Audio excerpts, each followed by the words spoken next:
Excuse me, is anybody sitting here? Sorry, this seat's taken. Sorry. Welcome back to This Seat's Taken, where I'm your host, Rob Miranda. Very first episode in October, which means spooky season is upon us. Now, usually we're going to be talking about ghouls and goblins and demons and stuff like that with spooky season, but today we're tackling a different kind of horror. We're talking about the finance world. To join me, I had a guest come back on. I think this is your first time coming on since last year. Mr. David McCray. Thank you for coming on, David. Yeah, thank you for having me. Now, before, I think you've been on twice so far. And it was for Thor, Love and Thunder, and for the Batman. Mm-hmm. So I've been thinking about it. Even though I know you like those movies, but that's just not your world. So, it was kind of bad placement. But I had you specifically in mind for this episode because this is a finance theme episode. We're going to be talking about Dumb Money and The Big Short. And the reason I picked you, obviously, because I know we talked a lot about, investing and stuff like that. And that's something that is more your world. Now, granted, that's not entirely your world, but you do have a better idea than most people, I would say. Right? I appreciate that. You just told me this is one of your few times you went to the movies this year, right? Yeah, I was about to say, I think I've only been to the movies a handful of times, and this was the first in a while. So you don't even watch movies? Do you watch movies a lot, like on Netflix or anything like that? If I do, it's oh, this looks good. But lately, I feel like I've been doing more like nature docs and sports docs and stuff. That's probably the most of what I've watched this year. I want to get more into documentaries. Yeah, I like it. Just I used to read encyclopedias about different animals and stuff. Really? It's just What are you watching currently? Like Planet Earth and stuff like that on Netflix or something? Yeah, I think I've seen those. The most recent one that's going on right now is Predators. So it's they have cheetahs and lions and Did you see they have one on Apple TV where The Prehistoric Planet? Yeah. Yeah. That's directed by Jon Favreau. Mm-hmm. Who I would watch it just for him because I like it. But I've been seeing clips of it on TikTok and it looks really good. Yeah. I'm almost all the way through the first season. There's a second one that just came out. So it's let me check this out. But yeah. So you're not really into a drama series or a binge-worthy series? Not a lot. You don't write a whole lot of trends, it sounds like, for television. I like to know about them just because it's relevant and everything, but I don't. That's a big investment for me. I feel just it is. It's a lot of time. Series, yeah. I just crossed over since between this time of the last episode and this episode. I just crossed over 200 movies. Oh wow! Okay. For the year. Congratulations. That's a fucking lot of time invested into it. Yeah.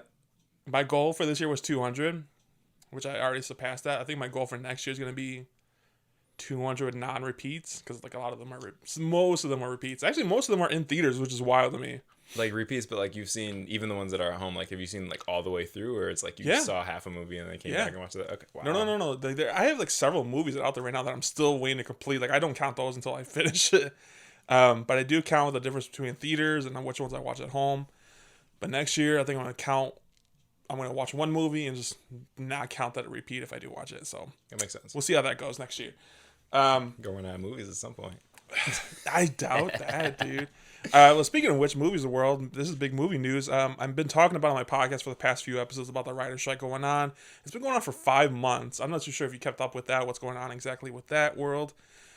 Writer's strike, writers and actors went on strike. Specifically for AI coming out to a big factor in the movies, taking images of actors and not needing them ever again or using their voice for voice acting. And streaming world has become a big issue. You see all these shows on Netflix, the actors are not getting residuals for those. So that was a big factor. So the strike ended just less than a week ago, I believe it is. Maybe last Thursday. Okay. Big win for them. They are going to get residuals on streaming services, and AI cannot be used to create or reference anything. So that's a big win for them. Definitely. The biggest relief for a lot of people, because ever since we were on strike, nothing was being made. Mm-hmm. Starting Monday, I think all the late night talk shows are coming back, which is cool. But now finally, all these movies are going to get some production. The thing that sucks the most, a lot of movies got canceled, or sequels got canceled, or television got canceled because of the whole strike thing. Mm-hmm. But now, my biggest one I was worried about was Deadpool. That was almost done filming. Yeah.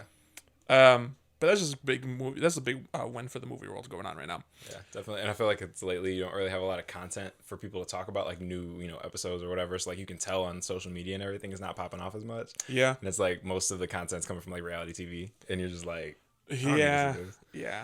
It's not my cup of tea for all of it, but because it was a 5-month gap between anything was created. Mm-hmm. I feel like it's gonna push back everything still. Like definitely. it's gonna be dry for a while until maybe I would say like next fall. I would say. Yeah. Then I'm hoping everything's just gonna pop off like hit after hit after hit. You know. Yeah. I wonder how much stuff they were already like completed and just haven't released due to this. Well, there is like Dune 2 got pushed back. The New Zendaya movie on the tennis one. I forgot what it's called, but that got pushed back. I think that's just to fill in the gaps for the dry spells. Yeah. But it sucks. Yeah. Like a lot of movies, COVID all over again. Like pretty much a lot of premieres. Like part of the strike is actors can't promote their new movies. So I feel like a lot of good actors miss that opportunity, especially new actors. I talked about in Blue Beetle. Like they could have had a big premiere. Like a lot of those people are unknown actors. So like you kind of rob that experience from them, which I feel bad about. Yeah. But I mean, moving forward, this new contract with the union is good for 3 years. So I think we're safe for 3 years at least. Right. It's gonna be like 2 years and 11 months or something like that, and then they're gonna start getting back to the all right, great, when you figure this out again. But right, because it's all about trends. Like streaming is the new trend right now. Who knows what's gonna pop up next year? Yeah, well, even just like hearing about it a little bit more, like a lot of the shows, and the reason that a lot of people are going on strike too is like if you had a show and their contract was to be renewed or continued or whatever, you get bonuses after a certain amount of series, or after X amount of seasons. Like they would go through, say it was 4 seasons, they would get through a third and then like cancel it, do a reboot under a different name or whatever the case is. So they were definitely messing a lot of people up with their contract too. What I'm predicting a new trend is like the VR headsets. Like I bet you they're gonna start making content like TV shows like where you're more interactive with it, and that's gonna be a whole big another thing like AI and stuff like that. Absolutely. So I don't know. There's a lot of take in consideration. We're going to be talking about Dumb Money, though, this week. This movie originally came out in the middle of the month, but I hate when they do this. They released it, it says like the release date was like the 16th or something like that, but only limited theaters. And it wasn't until like 2 days ago it released nationwide everywhere. Because I had to wait, like, I was expecting to watch this 2 weeks ago, but I didn't. When you went, well, did you hear about this movie before I asked you to come on in? Never. Did you even know? Did you look it up after I asked you then? I did. Like I purposely was like, all right, let me go into this blind just to see what's going on. So you had I knew no what idea. it was about. Okay. Like I knew that they were like I guess like I knew they were making a movie about what had happened at that time. Yeah. Just in the financial world, but I didn't like. Oh, let me see who's playing in it or the theme or whatever. A lot of big names in this movie. Yeah. There was, and I actually, it's funny because I saw like the Rotten Tomatoes by accident. Like I was trying not to. Like I just wanted to kind of go in like unbiased. But yeah, I was looking up times and the Rotten Tomatoes came up. I'm like, it's hard for me not to look up anything about a movie before. Well, I already committed to it, so yeah, all right, yeah, cool, let me make this experience. That's a good call, especially like superhero movies. Like I have to know everything about it. I like being surprised in the theater, but it makes it so much harder for, like our mutual friend Joey. He doesn't look at any trailers. Yeah. And he's always more surprised than I wish I could be than watching it for the first time. Yeah, shoot. For me, it's like, all right, I see a thing on Instagram or, whatever as a banner, and I'm like, oh, they made that movie. It's coming out around this time. And then when people start talking about it, that's when I go. When you went, how was the theater experience? Was it busy? Were you just by yourself? I went by myself. It's funny because when I usually leave the house at like whatever time the movie's supposed to start. Because then I could just like get there when the movie's actually starting. Yeah, because I know when the time is 20 minutes. Yeah. The previews are 20 minutes exactly. Yeah. It was. I might have been like 5 minutes late then. I don't know. It was right around that time though. So I got there. I got to the theater around like 5, and they asked me where I wanted to sit, and I said it didn't matter because there wasn't anybody already in there. So you were in there by yourself? I thought I was, and then I got in there, and there was like 2 groups of like 4 or 5 people. So I don't know if they were surfing from one theater show. Yeah, it could be. Yeah, but yeah. I actually seen this movie twice. The biggest fear about watching both these movies, we're going to talk about The Big Short after this one, it's about the finance world, and I'm not really 100% sure of all the terms and everything like that. My biggest fear was like I'm not going to fully understand what the hell's going on. So that's why I wanted to see it twice. But Dumb Money, I think, makes it very simple enough where someone like me could even follow along. The Big Short's a little bit different. We'll talk about it when we get to that movie. But Dumb Money, I think mostly because like you have like celebrities, like well-known celebrities that were able to make me pay attention a little bit more, and they added a lot of humor to this movie that made it easier for me to follow along. The first night I went, there was maybe like 2 other people in the whole theater, maybe 3 other people in the whole theater besides me and my group. And then the second time I went, there's maybe 5 other people. which is wild to me. Like all these celebrities and everything like that, and it's recent history too. Like this all happened like less than 3 years ago. Yeah. I was shocked to see no one seemed to care about this, because I remember, this is for those of you who don't know, GameStop, not GameStop, Dumb Money is about the whole GameStop fiasco that happened during the start of COVID, basically, and it was a pretty huge deal. Like I work in a banking world, and I remember like shit went crazy. Like people coming in and wired money to buy more stock and wired taking it all out, and then as soon as it all fell, like people were panicking. It was a legit big thing. A lot of people remembered it, but I'm kind of shocked how many people don't remember that at all. I was like, I thought that was well known everywhere. Yeah, I think a couple of things, like just in where it was at the time, for just history's sake, a lot of people got into it, but like number one, introduced a lot of people to investing in the first place. Excuse me. And then it was a very like personal experience. Like a lot of people were participating in it, but it was very much like, oh, I heard so and so was doing it, I didn't expect a return or whatever. Like that was their first investing experience, quote unquote. And then it was their first like, all right, great, like I'm not gonna keep doing this. It was just like for like a fad, but that type of thing. The people who were like earlier adopters and really were like riding with it, and what was depicted in the movie was very much like, all right, that those people you can, because like they made either a lot of money on it or, you know, lost a lot of money, whatever it was. So. Did you ride that phase, like that trend, GameStop? Were you on that trend too? So it's part of what I wanted to bring up with this movie was the fact that it wasn't just GameStop. They did a really good job of like showing what happened from kind of like behind the scenes in a sense. But there was a lot of other retail stocks. Like there were people that were making, you know, like a couple $100,000 in this, and then would just go buy another company because they're like, all right, great, we're gonna do it with all these. Yeah. So there was a few. GameStop was just the biggest name in them all, I think. GameStop, and it was the first, right? So based off of that, I had already been like scoping out for AMC stock. Actually, I remember AMC being a big conversations around that time too, because especially because like that was when COVID happened, and then no one was going to the AMC, so it's kind of hard. But everyone like that was like, all right, let's just build up this stock then. And the similar piece to it is like the way I'm trying to keep it simple, but like the way that the like hedge fund managers and everything were like treating the market, like we're coming out of COVID, which is basically like a mini recession at the time. Everything's booming, so everybody's making money doing something. So there wasn't just a couple of these firms that were participating in this type of thing. Like this was happening across the board, like there, and it's still happening now, right? It just stuff happens in the background. Once a lot of people hear about it, then it's a wrap. So at this point in time, like all of the investors were very much like, all right, great, it's business as usual. This is a routine thing, and I think they did a really good job of depicting that.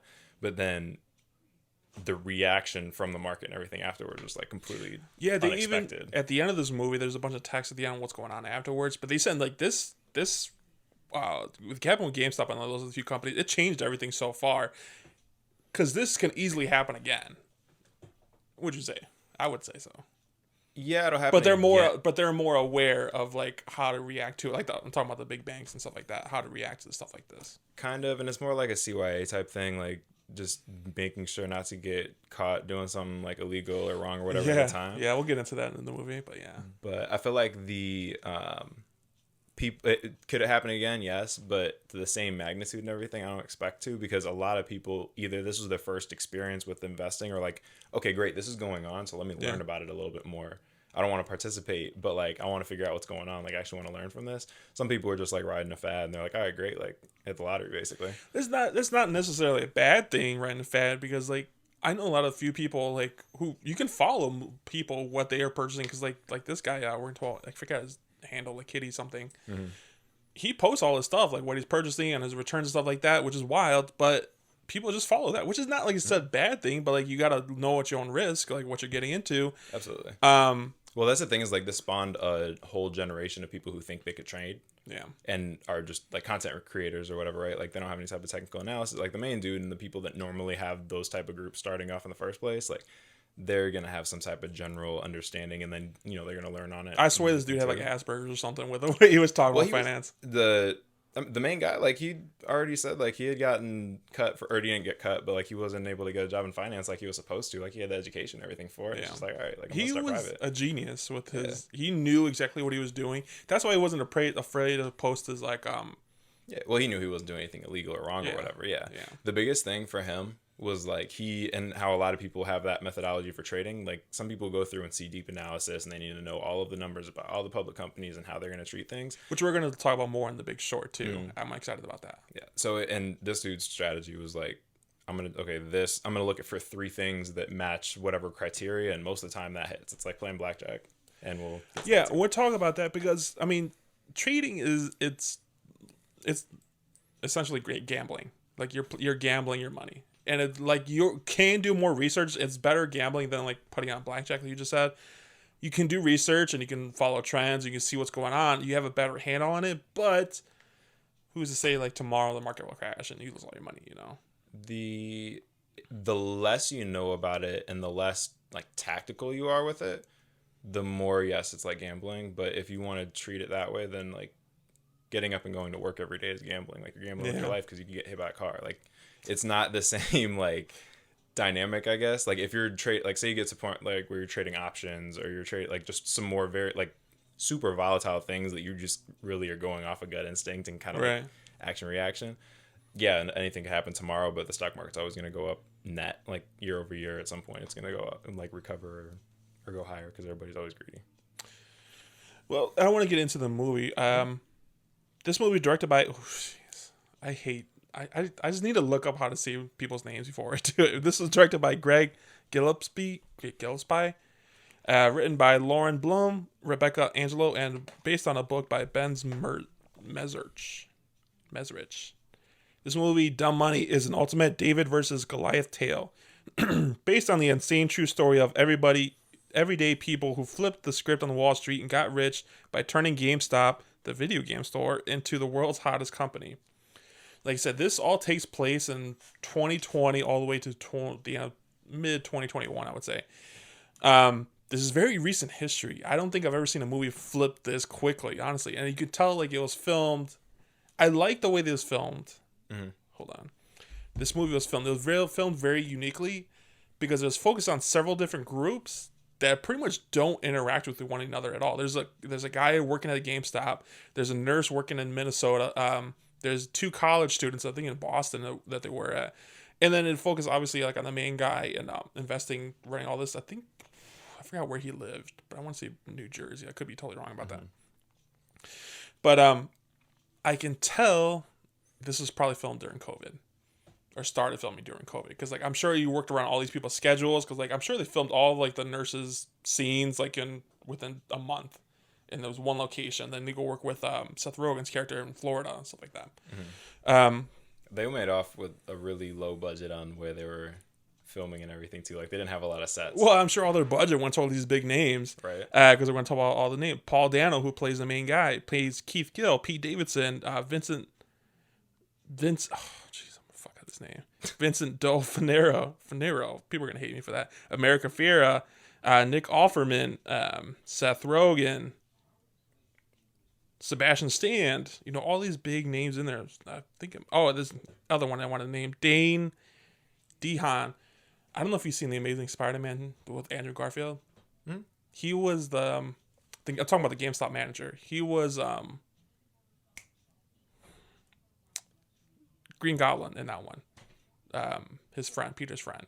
And he was in the second one. That's how I know him as. Gotcha. But anyways, I was like, oh, that's cool. He was in this movie. This movie was filmed incredible how it was. It's the second movie we're gonna talk about is more filmed like a documentary. This one is filmed like you're actually there. It starts you off like in the middle of their story, like I think in January 2021 with Seth Rogen. Seth Rogen killed in this movie. I loved him in this so much. Like my mom said, like, damn, he lost a lot of fucking weight. He looks good. Yeah. Paul Dano. I know you've seen things he's been in before, but I'm not sure if you recognize him. He was a Riddler in the Batman. Yeah, he's such a great actor. And at first, I was like, I didn't care for his acting in this one because he was like, like a lot of the time when he was talking on his YouTube videos and stuff like that. I was like, this guy's kind of. But then I realized like he didn't do that in any other movie. Like that's what he's doing that on purpose. Like he's probably focused. He's probably watched all that guy's YouTube videos in real life, and was just imitating him. I think he's such a phenomenal actor for that, because it keeps it real, grounded. It's just real. Honestly, this is the best way to describe it. Pete Davidson plays his brother. A lot of stuff like can be added to the movie just to make it more Hollywood and stuff like that. I think his personality was all Hollywood. Like, he was more of a comic relief in this movie. Yeah, for sure. I mean, I don't know what his actual personality is like, but The guy? Or Pete Davidson? yeah, I don't. I've seen pictures, but I don't like. You don't keep up with Pete Davidson? I love him. I think he's hilarious, dude. No, I mean, I see, like I said, I see like pictures and stuff and memes and whoever he's dating this week, but that's about it.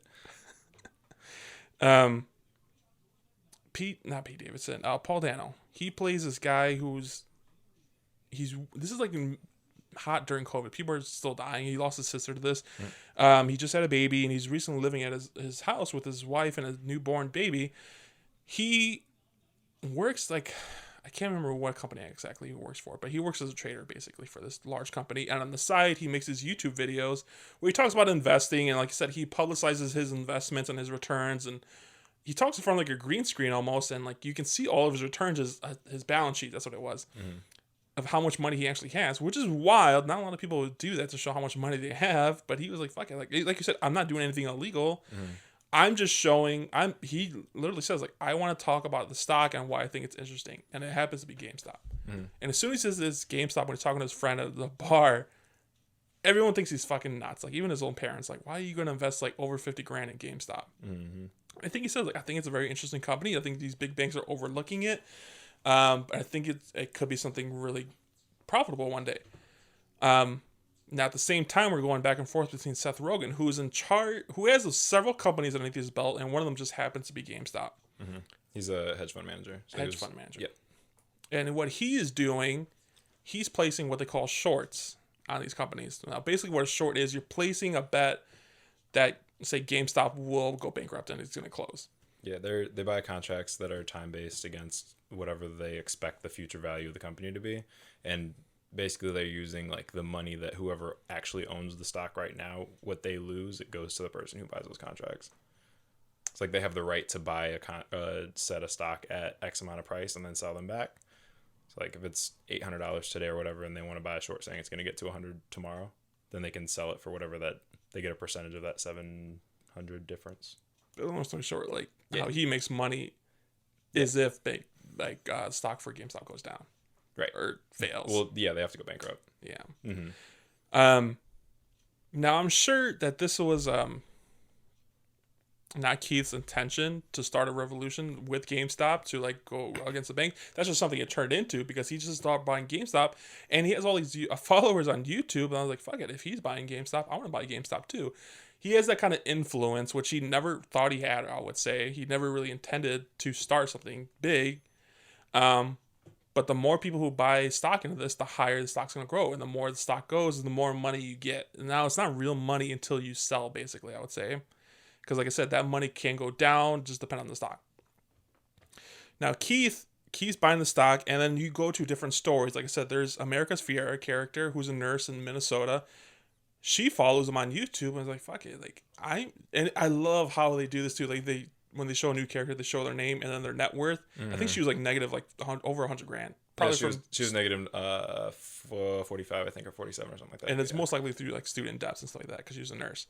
But she has 2 kids. She's paying on no mortgage, and it shows her net worth. And she's like, "Fuck you! Like, I want to get rich, and this guy seems to know what he's doing, so I'm gonna trust in him." And she buys stock into it. I love her best friend, and this her coworker, who's like, "Girl, just sell it. You're a fucking idiot. Like, don't like." Throughout the whole movie, he was hilarious. Yeah. And then it also goes to another story where these 2 college girls, those are more representative of people like us, like our younger age. I hate to say that because, like, wow, I'm more thinking about we're probably more like America Fair as her age. But I mean, these 2 college students who know pretty much more recent history. Yeah, who almost know nothing about banking world. They're just following trends. They're like, oh shit, we can get rich off of this stuff, not really knowing to full expect. As you said earlier, like people who got into this around this time didn't really know what they were doing. They were just following trends. Well, I mean, the biggest thing, like, even so, I agree with you, like, even before when you said that about having like the separate perspectives, because it really makes it like real to the general audience, like general public. You're gonna know based off of like, oh yeah, like I work at GameStop, or I'm a nurse, or whatever. Like, it's more relatable. And then they made that like separation between obviously like the billionaires and everything, because like, all right, cool, like they're rich and that lifestyle is completely different. But one thing that I like is the fact that like they brought that in for those people, so it's a relatable experience. But because it was so recent, like, even going back and seeing like there's so many like because that was when I had started to get into trading like right before COVID started. I'm like, all right, cool, like yeah, I got my 401k going or whatever, but I actually kind of want to start to get into trades. So like during that time, there was a whole bunch of people are posting content about like stocks, this, that, and whatever. Do you follow a lot of that stuff like on TikTok and you read like there's talk about a big Reddit page in this one? Yeah. You see, okay. I was cool. I was at the time I was following like, so this is all like very relatable because I know like it's recent history, but the I wasn't on Reddit, I was on Twitter, so like I was seeing like the live updates and everything, but in a different context. But yeah, there's a lot of people around that time that were investing in stocks.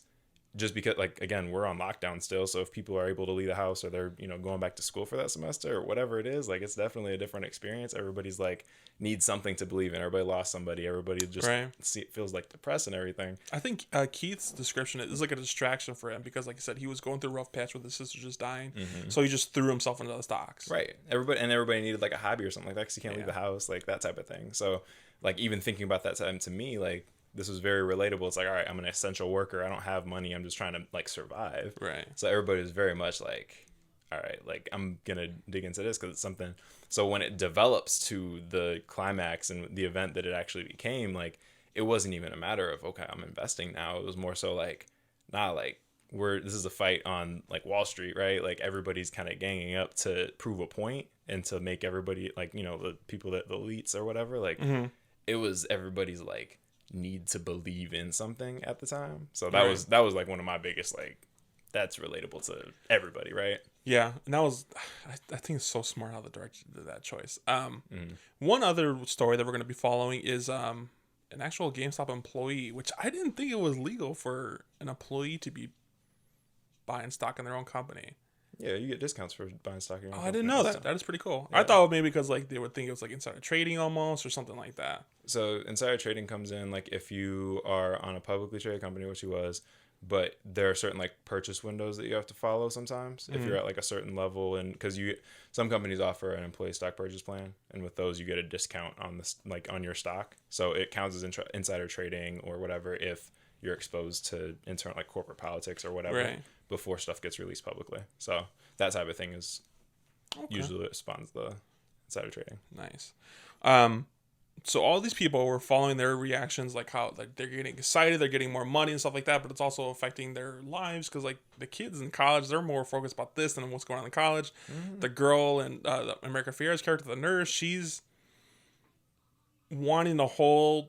That's the hardest thing about purchasing stock. Like you don't know when to sell or how long to hold for and stuff like that. Yeah, none of these people knew what they were doing, so they were just really reliant on Keith, right? Because like there's a point where like the stock's web page, I think Reddit page goes down and everyone's freaking the fuck out. Like we don't know what to do. No one's telling us what to do. I was like, I mean, all this stuff is still publicized. Like you can still like do research on your own, but because like no one knows whether to sell, they were freaking the fuck out. Yeah. But anyways, more people are buying in the stock. And that's what made it a bet, not an investment. Investment you do research on. People are buying these stocks, and then he's posting the spreadsheets. I think he gets all the way up to like 23 million or something like that. Keith does personally. Everyone else gets like still a lot of money, like over $100,000. Oh, there's people that made more than that off of it. But yeah. And now because more people aren't buying it, now they're getting the attention of like Seth Rogen's character. I forget. Let me see if I find his title. The hedge fund manager. Hedge fund manager, also his boss, Ken Griffin, played by Nick Offerman. They're starting to get pissed off. Like, why the fuck is everyone buying like GameStop? It was just random to them, which it is random. Like they just picked GameStop to focus on, especially because they thought they were a joke at first. So it was like these people are gonna fucking buy these stocks with their retail traders, in which those are almost always known to fail. Like Blockbusters was the big example of one of them. It's just those are trends, I would say. Like, yeah, the short term stuff like that definitely follows trends. That's because it's like brands people know. So because of that, they never took them seriously at first, and then once they started, I think they crossed over 100. I forgot what the word is. 100. It was 100 per share. Yeah. 100. No. Yeah, is it 100 per share? Their individual share price was 100, but yeah. That's when they started really panicking. I was like, what the fuck? And then they show real footage of like actual news reports and stuff like that, which is very cool and very, because like I said, I remember a lot of that stuff. It was just very recent. Yeah. I didn't realize as far as like Seth Rogen's character, Gabe Plotkin, he goes on the news, and he couldn't even get on the news. He's like, fuck, because he's panicking. He's losing all this money for his company and for himself. Yeah. He backs out of a news report, which was very funny. And it's funny because it was like when everybody was working remote, so it wasn't even like he got there and like left. He was on the computer and he just closed it. Like, yeah. And then because like you see a lot of footage like people wearing masks. Like, oh yeah, that was part of our lives for a long time. mm-hmm. It's been a while. It's a long time since I worn a mask, I think. Yeah. But that's a big part of the reality. And I think there's this one specific scene about America Ferrera's character where she's a nurse. She's purchasing stock a little bit, and she's getting a little cocky because she's getting a little bit of money. There's this one scene, I want to see what your take about it is, to see what it meant to you, if it meant anything, where she is pumping gas, and she notices another guy across, like, pumping his own gas too. And you could tell they were kind of wanting to flirt with each other, but it's just awkward, just... Mm-hmm. But he ends up, okay, have a good night, and he goes on his way. And she goes, like... and takes out her phone and just buys more stock. Mm-hmm. What was your take on that? Like, to me, that was like showing a reflection on the person. Like you said earlier, we needed something like reliant on, like it's almost like doing drugs. Like that was her fucking way of taking a hit to me, honestly, like of a drug. It's like, fuck it. Like if I can't get with that guy, I'm just going to buy more stock or something. Mm. I don't know what that scene was about, because to me it almost seemed random. Like, why show this random interaction if they're not going to go anywhere with it? Yeah, I think because it happened so early on, it was to remind everybody of the like plot, like where everything was, like just the setting in general, the time wise. Yeah, so it was like, because we all remembered, like that was really the only time, like, all right, great, I'm gonna go get gas or whatever. You don't usually have a mask on, like that type of thing. Yeah. But like that was, I think that was intended to be like a number one, a moment to reflect and like make sure everybody understood, like, oh, this is during COVID, right? Nobody like really sees each other outside of, essential workers. You see each other at work. Yeah. So like, it's not like she had been out to, like to the bar or whatever else to like flirt with people or to talk to new people in general outside of just work. So like that context. And I think that her just buying the stock and everything was like because he had like a nice car and she was still driving her. It was like a 96. Yeah, but like that's like he had that on purpose. Like it's not something that he just had for the past 25, 30 years. Like he but like because of that and like she had her Accord, it was like, okay, I need to get my money up. I just wanted to see your take on that, because that seemed like it could be portrayed as like just a random scene, but like I'm sure there was deeper meaning into it that I was totally missing. Mm-hmm. And I love the way they portrayed everything in this movie. Like you see that even though these aren't action movies, I was still getting goosebumps. Like, because like you said, I'm either reliving it or just learning something I didn't know what happened behind the scenes, which is wild. And it gets so high, and we also meet others like Sebastian Stan's character, Vlad Tenev, who is also one of the owners and creators of Robinhood. Mm-hmm. Do you use Robinhood, or have you ever used Robinhood? Yeah, that was the first like trading platform that I used back when I was like 17. I think that's like 18 a lot like of young. I think that's what they said. Like a lot of their users are young. Like yeah. who just wanted an easy way to start buying stock. Yeah. So before Robinhood, like you had to pay $7 every time you made a trade. So like a fee. Yeah, like there was a $7 like transaction fee that went into it every time you made a trade with any of the major platforms. So Robinhood came in, and that was the big issue with them, was like, how are you guys making money if you're not like charging for trades and like managing the finances and everything? And because they were like, so, like trying to be mysterious about it or whatever. Yeah, like, they do a very well portrayed in this movie, like how they were dodging questions. Yeah, well, because they had investors from the same hedge fund that was betting against GameStop. Mm-hmm. So like, because they were tied together, like they couldn't just like that would have legally blocked their IPO, and that was why there was so much of the disposition and everything at the end. But overall, like, yeah, that it was interesting seeing how they like commercialized that moment, because I used Robinhood and then I remember because like that came around like when I was in college. Mm-hmm. Yeah, I was that was when I was working at Dick's Sporting Goods. Yeah.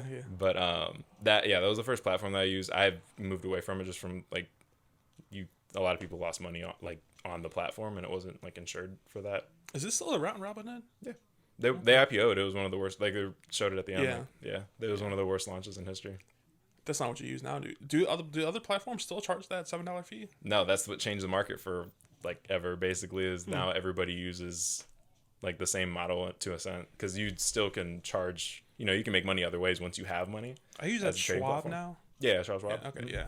I don't know what that was. Yeah, I think they were acquired by Morgan Stanley. Yeah, they just because what was it before? American something. I forgot what it was. But anyways, they changed it to Schwab that I have now. Yeah. It was probably E-Trade, right? Yeah. Yeah, I use TD Ameritrade, but it's still like they're all the platforms. Like they changed that ever since Robinhood because they're like, all right, all these people are using platforms and trading and all that. Like now this character, Vlad, he was doing some shady shit. We find out later too, which I don't know. We're gonna find a big theme in that in the next movie too. They were using all these dealers and stuff like that because more people were buying GameStop and all these other companies. The big banks wanted them to deposit more. It was like $3 million into like $3 billion. $3 billion, sorry. To back up the bets, basically. I think that's what it was, right? So, are you familiar with how just like what was that called? They're basically like a dealer, like they're like an exchange, they're a middleman. Mm-hmm. That's exactly what they are, a middleman. Yeah. Mm-hmm. So in whatever transactions and everything, they're still buying. Like if somebody's buying a share of whatever stock, like they have to turn around and buy that stock from whoever else has it and whatever the case is, right? So in being in the middle of all of that, you have to have basically like, all right, great, I'm letting you borrow my car, but like what can I have as the collateral? So like they were basically like requesting collateral because all of the money is just numbers floating around. But like, and this got them panicking because they wanted $3 billion, and it's like the company's only ever made $2 billion in existence. Mm-hmm. So they were panicking, so they struck up an illegal deal with this hedge fund company. Mm-hmm. Said like, hey, you need to stop letting people buy more stock for at least a brief period of time, which is illegal. Mm-hmm. And it was it turned into a big thing because it caused an uproar. A lot of people were freaking out. And there's one thing where somebody threw a chair. I was like, really? Like, would you get that mad? You can't buy more stock. You would throw a chair like that. Well, if you can't sell it or buy it, or like, I thought they could sell. They couldn't buy. Yeah, you could sell at the time, but you couldn't buy it. But and this is the exact same time that the Reddit page, Wall Street Bets, I think it was called, goes down. So this is where everyone's freaking out. Like, I don't know whether to sell or buy. Like, we can't hear from Keith. What he's doing, if he's holding or selling, stuff like that. Mm-hmm. What would you do in that situation? Would you sell or would you hold? As a young kid who didn't really know much about stocks. I mean, everything that I was actively trading at that time too. Like I didn't touch GameStop because I didn't understand it. But like I said, with like AMC and everything, like I was buying and selling like daily. Yeah. So so that became an uproar and stuff like that. People were freaking out, and then it became a whole big thing because they stopped letting people buy. Mm-hmm. All these people got subpoenaed. We're talking about Robinhood. Seth Rogen's character, what's his name? Gabe Platten, Keith Griffin, and also our main guy, Keith Gill. Mm-hmm. They all got subpoenaed by the court in front of the Supreme Court? Congress. Mm-hmm. I can understand why the three hedge fund guys got. I was more confused on why Keith Gill was getting subpoenaed, and then once they went in actual court session, and they were telling like, did you have insider trading? Were you planning on this? Because after a while, it didn't become about getting rich. It became like shaking down these big banks, like making them shake in their boots. Like why? Like to not. Basically, they were pissed off. Rich people were getting more rich off of this stuff, and then we're like, all right, we're not going to let you guys do that anymore. It became like a movement after a while. Mm. Which, like I said, like it still happens like to this day. Yeah. But they, Keith, when he got subpoenaed and everything too, like there was a lot of different influencers and everything at the time that were like, great, like we're gonna pump and up the stock. I don't know if you're familiar with the term, but like I'm gonna get like all of my followers to buy this. Like even if they put $1 or $2 in, like everybody together, it makes a lot of money, right? So like we're all gonna pump the price up, and then they're the first person to sell, so they can make a whole bunch of money off of it.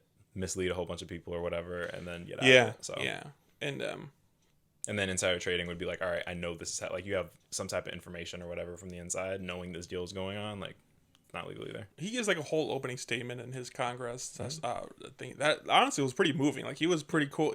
I loved his character so much. I'm sure he's a real good guy, like in real life.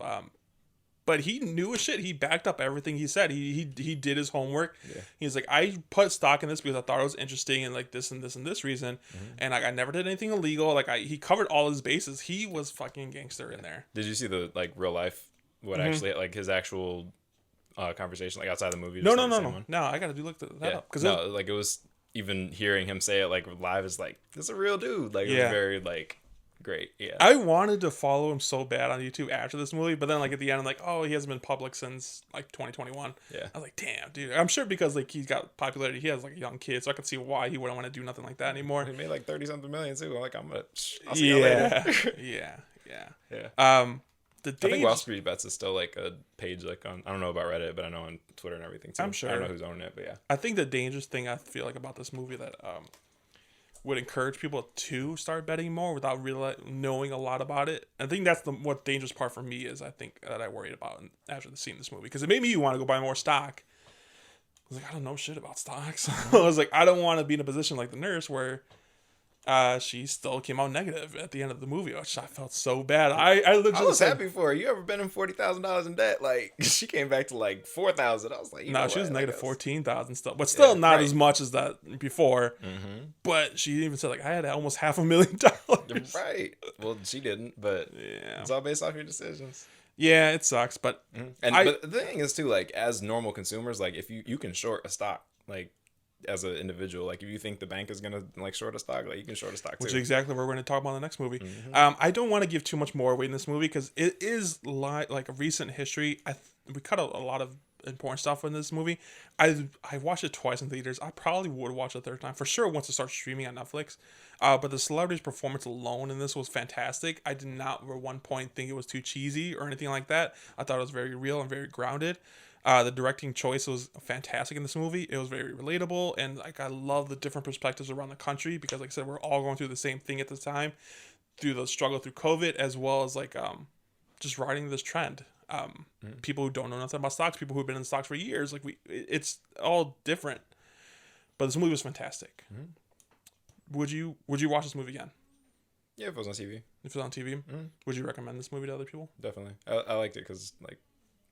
It felt like a documentary almost. I was gonna say, did you learn anything from this movie? I mean, it was more like refreshing from a lot of the stuff that went on before, but having it all in one piece because like a lot of information was like, oh yeah, I remember that conversation, I remember this, but seeing it all in like one, together.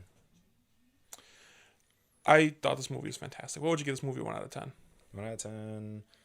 I'll give it like a 7.5, 8. Like it was solid. I was gonna give it an 8 too. Yeah. So performance, pacing was great. It was looking like an hour and 45 minutes, something like that. Yeah, it didn't seem like it was too long or anything. No. That's one thing the soundtrack was pretty cool in this movie too. Yeah. And with Megan Thee Stallion and stuff like that. Yeah. It added some humor to it. Yeah, and then like they brought in TikTok and everything too, and like how all the trends from that was no, I actually like that too. It was funny. And like I said, they showed real live news reports, but they also like show like actual TikTokers from that time, like talking about the same exact thing. It was very cool. Yeah. And it's an easy transition to our next movie we're talking about The Big Short, which they reference, because that movie's about the housing market crash in 2007 and 2008. They reference that time period a lot in this movie. I'm talking about like that, how they keep saying that was just a big fluke and it's never going to happen again. Well, it happens in a different way with this GameStop stuff. Yes. Yeah. Let's just get into The Big Short then, because I have a lot to say about this movie. This movie came out in 2015. Another big starred cast. But this movie was directed by Adam McKay, and I'm not too sure if you recognize who that is. That is Will Ferrell's writing partner. He helped co-write like Step Brothers, Anchorman, all those big comedy movies.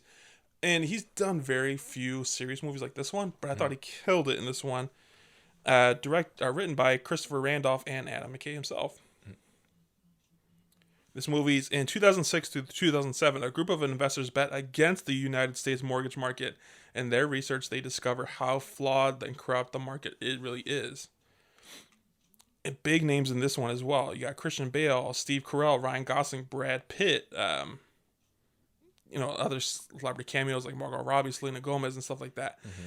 I didn't even realize I was Brad Pitt until like almost the very end of this movie. Really? Yeah. That's funny. He had a big scruffy beard and everything. I just didn't recognize him. No, I was like I was like, oh, they got Brad Pitt in. I saw at the end like he helped produce this movie too. Yeah. This movie, I got more goosebumps watching this movie too. Obviously, like it's still recent history, but we were younger at the time. We didn't know idea like exactly what was going on with the housing market. I remember I hear it referenced all the time. Actually, I think I learned about it in college a little bit too. And to see exactly what went down in movie form, it was like shaking almost, especially at the end. Like it was kind of scary almost how they're describing it. Like but we never, as kids, we didn't see that. we didn't really understand what the hell was going on. I'm sure our parents knew more about it because I talked about it with my dad a little bit. Yeah, he was like, how like the banks were basically writing shitty loans. Yeah. No, it's like when people get greedy, and like we could talk about the economic part of it too, but like they get careless, and like then everything karma is gonna come back around at some point somehow. But it's weird. Like it took over 100 years for that to happen. Yeah, and I think that the biggest thing was because like there was a lot of like financial development, so like things started to speed up finally as as it developed a bit more. But even now, like with the bubble that we're in and everything, like it's still the same. Like, all right, or I guess that we came out of, but the crashes are imminent or are like expected at some point. It's just like when you have technology, it speeds up the cycle of it. So which since that crash happened, I mean, there's more stuff up to help prevent it, but it's inevitable. Like it could happen again. Yeah. Specifically, we'll get into details in a second, but I love the way this movie was filmed. This one was more like a documentary too, and it was funny because Steve Carell's known from The Office. Yeah, and I thought it was funny because I thought of the first one more like a documentary. Oh no, and this one felt more like a movie because of the cast and everything. I think so too, but like I think because like there's a lot of hidden camera shots like over the through the windows, something like that. It reminded me a lot of Steve Carell in The Office too. That's what I was gonna think. The funny part is. Adam McKay worked a lot with Steve Carell because he was an anchorman too when they did the movies, and Adam McKay never even considered he considered Steve Carell's audition like as a joke until he seen him, I think in Fox Trade, I think it was called. Yeah. I was like, oh shit, this guy can act. So that's why he put him in here. He was one of my favorite parts in this movie. He did such a great job acting. Christian Bale was like the main guy who set off everything, who got the train rolling. I felt like Ryan Gosling was in this movie. He's almost like your narrator. Like that's what it seemed like. He was cool, but I think this is a movie like very shortly after Crazy Stupid Love with Steve Carell and Ryan Gosling. Have you seen that movie? I've seen parts of it, but I haven't like watched it. Margot Robbie's in this movie because they just had Barbie with Ryan Gosling. There's a lot of celebrities, almost all these big names and celebrities in this. Brad Pitt plays like some kind of guru, like who's like he's an ex. I want to get out, but they keep pulling me back in, kind of guy, Yeah, he was like a ex like broker on Wall Street and all that too. But similar to like the last story movie, you're taking several like 4 or 5 different groups of people who don't really interact with each other, but they're all like taking different paths, but landing at the same meeting point at the end. Because you have Christian Bale first, who works for this big finance company, who is basically in charge of finding new investments for this company for them to get richer. And this guy, I think Ryan Gosling said it best. Like, so his role was like he was an investment like fund manager, but think like not small bank, but like close to small business bank, like local, like more like local bank type size. Ryan Gosling said it best, like. Everyone wants their fucking money except for a hand group of guys in the minute. And what they did different was all they did was look. And all they did was look. Christian Bale, he seemed like somebody with Asperger's. He was like so invested in the market. He did research from like 100 years ago, like following trends, like what's going on and stuff like that. And he realized there's a pattern going on. And he was like, and then he starts looking closer at the housing market investments. And he was like, something looks fishy here. Like, I think it's gonna pop. Like, he realized it's a bubble, and I think it's going to pop eventually.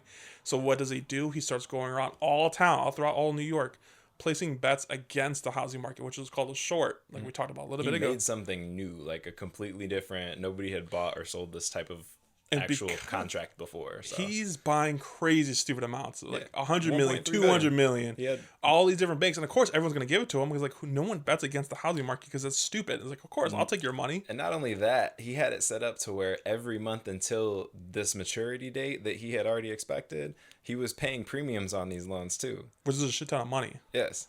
Like, yeah, totally. Like 100, like in total, he was in 1.3 billion. Jeez. So word goes around town that he's placing bets all goes. Everyone thinks he's fucking nuts, except maybe like 3 or 4 people. Like, what does he know that we don't know? That's specifically Ryan Gosling's character, who plays Jared Vennett. I'm still kind of confused on his role because what he does, he went to Steve Carell's firm, who is also another firm buying. I can't remember exactly what they do, but they do buy stock and stuff like that too. He goes to them. He's like, hey, word's going around that the housing market's something fishy. Do you guys want in or not? Yeah, he's part of the bank, like how Christian Bale went and bought from all the banks. Yeah. So he ran into his idiot like coworker or whatever that, you know, sold all these, and he got a fat bonus and ended up buying out the bar and everything. He does the same thing as him. So Ryan Gosling works for the bank. Mm-hmm. So he was going around trying to advertise or to try to sell some more of these loans because it's quick cash for him. And then we go to Steve Carell, and then also like on the other side of the world, probably not the other side of the world, but like you run into these other two guys who probably straight out of college, geniuses, and they don't have the weight to get set into the big tables in a lot of these places. So that's why they recruit Brad Pitt, who happens to be their ex-neighbor. There's a lot of moving parts in here, but I want to focus about Steve Carell first. I love how they introduce his character. His character in real life probably seems very like an annoying type of person. Oh, it's like half of Wall Street. Like because he couldn't take anyone's word for anything. He had to go out in the world and see it for himself. I think he showed a little bit of his childhood. Like he got kicked out or in trouble at was it Temple or something like that? Yeah, he was in like a Montessori. Because he was questioning their text or whatever they use, not the Bible, but yeah, like he was questioning. He was testing their faith, basically. Like why? Yeah, he was why? he was like getting really good grades because he was so interested in what was going on that he was only interested in what was going on because he was trying to find holes in it. Exactly, that was just his personality, and I love that because this is you see that in this movie because once he gets on board, I want to talk about it in just like a couple seconds. He's questioning like why is the housing market? Why are they testing this? And then that's just great for us as an audience because we follow him to see like, oh shit, this is going bad. And that's when I started getting goosebumps.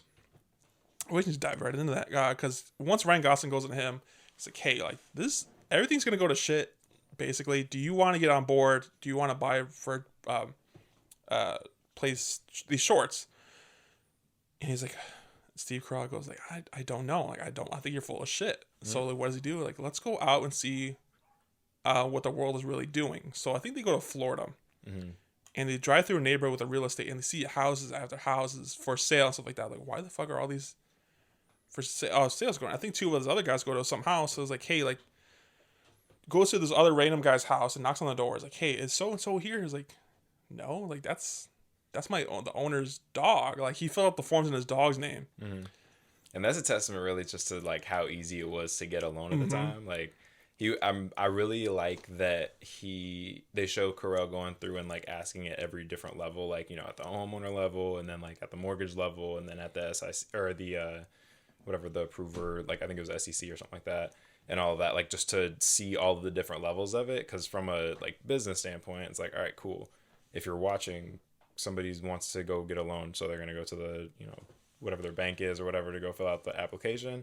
Like the approval process is supposed to be like if you have like whatever your credit score basically is. If you had a pulse, basically they give you a fucking loan. Yeah, you asked for it and they got you, and it didn't matter that you were going to default on it. And they do that like you just said the mortgage person. I can't remember what their title is because your mortgage or a loan officer. No, not a loan officer. It's like a loan officer, but specifically for mortgages where they sell them. Which I should know that because that's my goal, like to do that. Anyways, it's a lending officer. But yeah, these two guys who they go to the process like, how do you guys decide who can get a house? How? And they said, like, how do you underwrite your deals? Yeah, and they're like, basically they just put the sign here. Like they don't even need proof of income. Mm-hmm. Like they target people who don't even have income. They just want they're gonna get paid on it because they're gonna be paid on it because they're offering them shit deals, so they're gonna get more money off of it. So they don't give a fuck as long as they get paid. Mm-hmm. And it's crazy because even like their corporate was trying to get them to do more of this. Like they're incentivizing some of these subprime loans. And then they go targeting like, all right, let's go see some of the people who they're targeting, like who are they wanting to buy houses, and it turns out like it's people like strippers and stuff like that who have a lot of cash money, but then they go visit a strip club, and it was like, and you find out one of the stripper has like 5 clubs. Like, okay, well, do you know actually what's in those contracts that you're reading? And it's like they're gonna fuck you over. And it's like, what are you talking about? Like, I have 5 houses. So then they start panicking a little bit too, and then they realize like, oh shit, like everyone's getting these fucking loans. No one can pay them. It's gonna go to shit real quick, so they hurry up and buy all the stock. And then now that they have all the stock, Christian Bale has all the stock too. Now the hardest thing is to do is just wait for the market to crash, which takes I think over like several months because I think they technically have to wait till the second quarter of the year. It was the time that Christian Bale went through and did all of it was like the middle of 2005, and then by the time Steve Carell and them were on it, it was probably like the beginning of 2006. And then 2007. Q2 of 2007 was when all this hit the fan. And then because of that, they're all like shitting the bricks. Like, fuck, were we wrong? Was this not going to go through? That would be the problem. Okay, so and that was another thing that I didn't even understand. This is why felt more like a movie, but I'm learning stuff from it too. Like, he was like, great, like all of the index basically for these subprime loans, like those loans, the value of them is going down, but these basically like their shorts are not. So like, what's the correlation? Yeah. And that's when it came down to the SEC, and they had to go back and say like, hey, like, why are these still highly rated, right? Like, it's like having, you know, like a 15-year-old car, and then they're still, you know, like from the Bureau of Vehicles or whatever, like they're saying like, oh no, this is like A plus, like this is basically the same as a new car, right? Saying that like a crappy car is still worth more, right? So they're basically lying, and it was based off the fact that they could go somewhere else and just buy the approval. Which is fucking nuts. Like, the whole movie is exposing Wall Street. Wall Street is full of shit, basically. And these other two guys, like, I forgot their names, but the ones working with Brad Pitt, they find basically like get to the same point, but through a different financial way. Like, they find out through different research, kind of in their own way. They place all these bets against the mortgage company and stuff like that too, and these AAA bonds and stuff like that. They place bets against them, and they're celebrating. It's like, fuck yeah, we're gonna get rich fucking quick and stuff like that. And then Brad Pitt comes in and says reality. Like, why are you guys celebrating? Yeah. Like, we're gonna get rich. Like, this just means the country's gonna go to fucking shit. Yeah. And sure enough, it did. Right. That was the most unsettling way at the end of the movie. Like, everything came crumbling down. You know, the crazy part that hit for me, that when he said every 1% of unemployment goes up, 40,000 people die. Yeah. Like, if you think about it in that context, and then you see the economy, and it's like, wow, these are not just numbers in politics and, you know, what you see on the news. Like, this is really happening to people. Only these handful of guys really saw through the shit and really understood what was going on and how horrific it was. To the point where, like, especially Steve Carell's character, he had character development. He had like a revelation almost, like, this shit doesn't fucking matter. And this shit is that what caused my brother to kill himself, like, through this horrific thing. And, you know, you just see a lot of character development and like a relevance in him that awoken up. Yeah, and then he finally went to therapy, like, basically.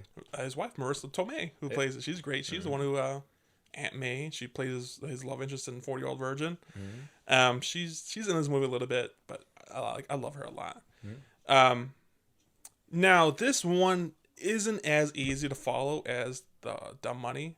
I think they reference the term dumb money towards the end of this movie too. Yeah. Which is cool. Yeah. But anyways, this one, like, the terminology a little bit harder to follow for me a little bit, but I like how they did it. And throughout the whole movie, they have like celebrity cameos. Like, all right, I know you guys don't understand what the fuck's going on, but here goes Margot Robbie in a bathtub to tell you what's going on. And it's Margot Robbie like breaking it down, like what these terminology means. And nobody's actually paying attention. They see the scene, but they're like, yeah. And then they have another one with some famous chef. I can't remember his name, but they also have a third one at the end with like Selena Gomez and this other famous bank broker or something like that.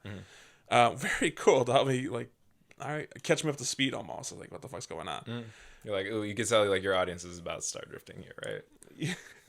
Very smart. This one, I very got much documentary feelings off on this movie. We're skipping over a lot of stuff too, like a lot of more into it, but that was the gist of it, like the housing market crash and how horrific I felt at the end. I felt sick of myself because they made it feel like almost like a bomb was being dropped on the country, which financially bomb it kind of was. Yeah. It gave a little insight of how many people lost their housing and stuff like that towards the end, like the little text at the end, which I liked a lot.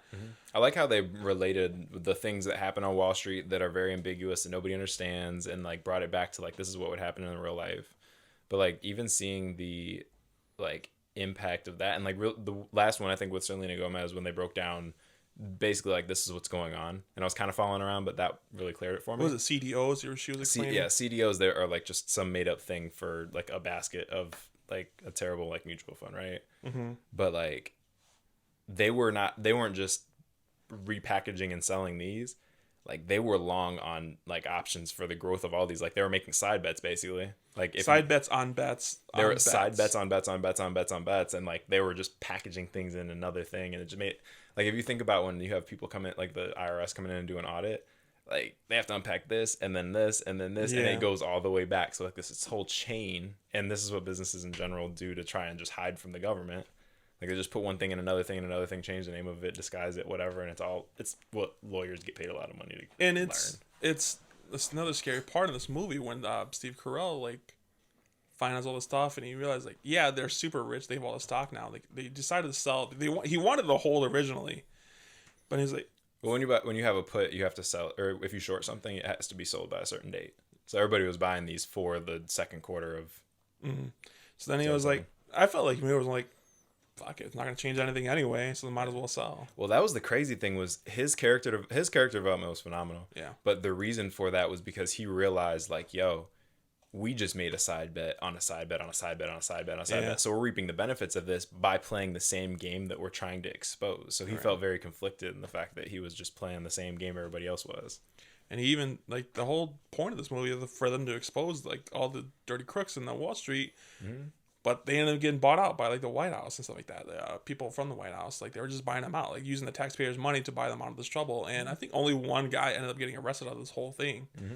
Can you imagine being that one guy being the only idiot caught? You know how mad I would be? Like, yeah. Like, everybody was doing I'll be snitching on everybody, like, you know?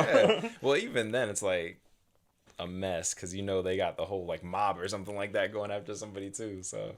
Yeah, this movie, I loved it.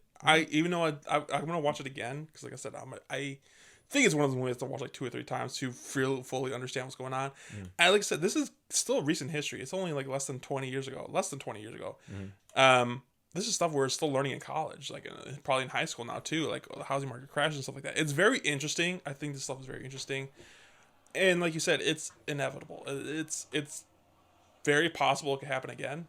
Yeah, they didn't think it was going to happen this first time ever, but it's going to happen with AI in the next like couple of years for sure. Yeah, it's history repeats itself, and I think it's very more harder for like it to happen anytime soon because like I work in loans, like I see how hard it is to get like a home equity or a home mortgage and stuff like that. They need like pretty much everything but your blood type like now. Mm-hmm. Well, and because as a result of that, right, like 9/11 happens and now you have all these security precautions that come into place too. Like you can't let that happen again, right? Yeah. But even with I doubt it's going to happen with mortgages, but just like how they changed the name of a fund and this is now the same thing but it's different, they're going to do something similar. It's just you know what the next thing I think is going to burst? What's that? The next bubble is going on is between student loans, which is huge. I can see that. And consumer debt. So like your credit cards and everything, because everybody has some type of like nobody has self-control enough to have like a paid off credit, like all of your paid off credit cards. No, I hear it in like the news all the time. Like the average consumer debt's like so and so now. Like it's on the radio all the time at my work. Yeah, it's over $1 trillion. Yeah. Like that's crazy. That's a good call. That's a good prediction. You should place short on that. You can't. But, well, I haven't figured out how to yet. Yeah, but that's why I was taking notes and everything during the movie because I'm like, wait, hold on, I need to learn more about this because it's one of those things. But the thing is too is like the banks are making a ton. Like when you see that your interest rates are starting to go up from how much you're making on your savings, like the high yield savings and stuff, I've seen almost like 5% off of some of them, and like even if you're holding cash in your 401k. Like that's almost 5%, and it's like that's just for having like it's like basically like having money in a bank account. Like they're paying you that much. Normally, you know, you're used to getting like 0.1% in your savings account, and now it's up to like 5, 4, 5, 6. Like that's a crazy thing. So like, how much are these banks about to make off of my money just by having my money with them? Like how much money I'm making off of it? Yeah, that's another scary thing we didn't talk about too. Like from this housing market crash, like ton of people lost not only just their jobs, they lost their 401k, they lost their pension. I can only imagine being an adult during that time, dude. Like my stomach would fucking drop. Well, and even like my parents, like they bought a house in 05. So like all of the stuff going on, it's like, what's going on? I think their first mortgage was through Countrywide, which was one of the main ones. Like all of that was just like all this stuff was going on. So the person, like they ended up selling their loan, like my parents didn't, but the bank that owned their loan sold it to another firm, but it might have refinanced or whatever else too. But it was one of those things that's like, okay, cool. Like how did this affect y'all? Yeah.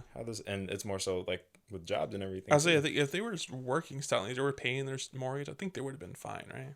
Yeah. No, like, but it's if you went and got a mortgage around that time and just because you could, like over COVID, how everybody was able to get like, 2% or whatever, like that was a crazy time for people to get in houses too.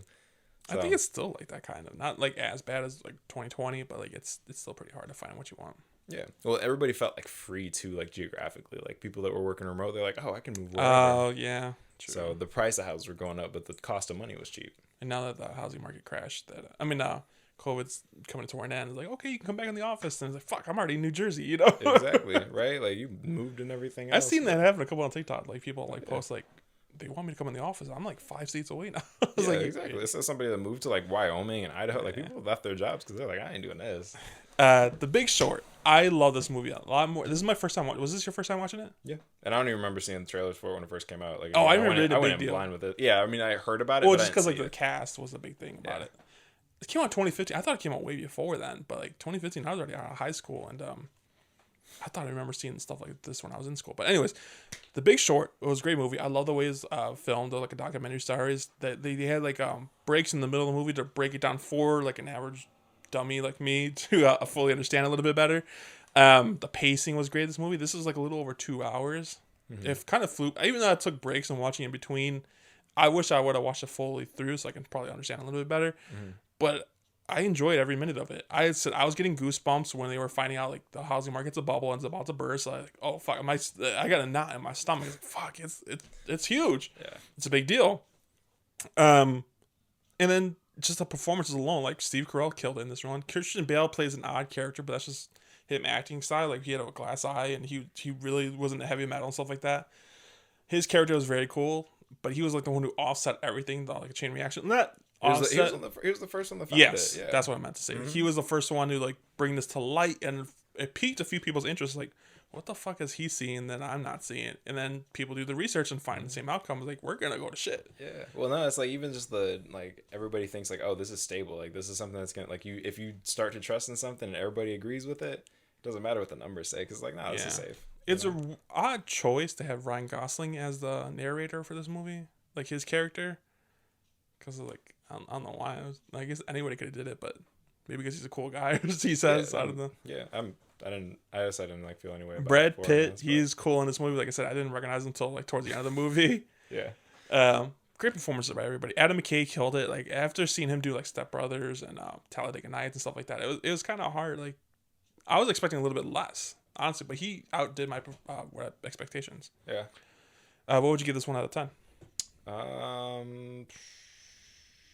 I think I'm gonna give it like an 8, just because like I enjoyed it. It was a lot more like, I appreciate like that balance of like technical and like relatable. Yeah. Like Wolf of Wall Street, like I feel like that was a little bit more like too technical. It's not relatable, or it's technical enough, but it's not relatable. Right. And then like Dumb Money was very relatable, but I feel like it wasn't as technical. So like this is a really good balance of the two. So I enjoyed that. That's a good point. That's a great point. Mm-hmm. You probably give it a solid 8 out of 10 too. Yeah. Mm-hmm. Wolf of Wall Street was almost in this podcast. We talked about it, and like I give you different performance, different movies to pick from to make a theme episode. Yeah. I love watching biopics, like shit that really happened. And, like, this is very recent history too. It's not like something that happened like in the 1950s or something like that. Well, the next thing that's gonna be crazy is like in 10 years or whatever, when they end up making an Elon Musk movie or whatever. Yeah. I don't know who's gonna play him, but like just because we're living so much of what's going on business wise, and you see the magnitude of it, like. You go back and be like, all right, they're gonna make a movie about this dude, and you know exactly what went on, or your perspective of it, you know. Yeah, he was like, he made a voice cameo in the last movie, Dumb Money. Yeah, I would watch this movie again for sure. Dumb Money for sure again. I think people who are just not even really into finances, just like maybe curiosity and just very interested in history, should watch these movies. Like I said, it's not as hard as you think it is to follow along. I enjoy watching them. I'm gonna watch them again. This is a very good start to the kickoff for October fall season kind of movies coming out. Mm-hmm. Even though like we're expecting to head into like a lot of horror movies coming out soon, it's a different take on it. I liked it a lot. I love the cast in both of them. I had a good time watching them. I think that's pretty much it. Thanks, Dave, for coming on. I had a great time talking to you about these movies. You were a perfect guest for this. I appreciate it. Just for the shits and giggles, what's your handle? My Twitter. Social media. What is it now? Oh, that's Craig. That's Craig? Yeah. OHTHATSCRAY. That's a cool handle. I gotta change mine. I think mine's like Young Kazakage. It's from like an anime thing, but I think my one I like the best, like I forgot which social media I have it on. It's like That Movie Guy or something like that. Yeah. You gotta have something that's like consistent, right? Like yeah. Like they know they're always gonna be able to look it up. Yeah. Well, David, good luck in your future finances, trading and stuff like that coming up soon. Yeah. Next episode, I'm really dreading it. It's gonna be The Exorcist coming out. Exorcist, the sequel. Returning guest Sebastian coming on. Are you into horror movies? Are you excited for horror movies at all? Is there any? I didn't get to this question, but like, is there any movie coming out the rest of the year that you're looking forward to? I don't know what movies are coming out. Like I literally like a couple weeks before it comes out, everybody's like, "Oh, I can't wait for that to come out," or "I'm going to see that." And You got the Marvels coming out soon. The new Hunger Games. oh, my sister's actually been watching those too, so that makes sense why she's been watching those. Yeah, you know what's really coming out in a couple weeks is the new Leonardo DiCaprio movie, Killer of the Flower Moon, I believe it's called. He has a new movie coming out? Yeah, with De Niro, directed by Martin Scorsese. That movie looks pretty good. It's another history movie. I'm sure I've had movies and shows both like on my favorites or watch list or whatever on Netflix that I haven't watched. I need to see They Clone Tyrone, and that's been on there for like the last 2 months. And I just watched that not too long ago. It's good. I think people are overhyping it more than what it's worth, but it is pretty good. It's because it's Jamie Foxx. Yeah. That's why they're like, oh no, he's good. Yeah. All right, well, David, thanks for coming on again. Thank you for everyone listening. Please subscribe to the YouTube channel and Instagram page. Thanks, and stay tuned next week where I'll be saving a seat.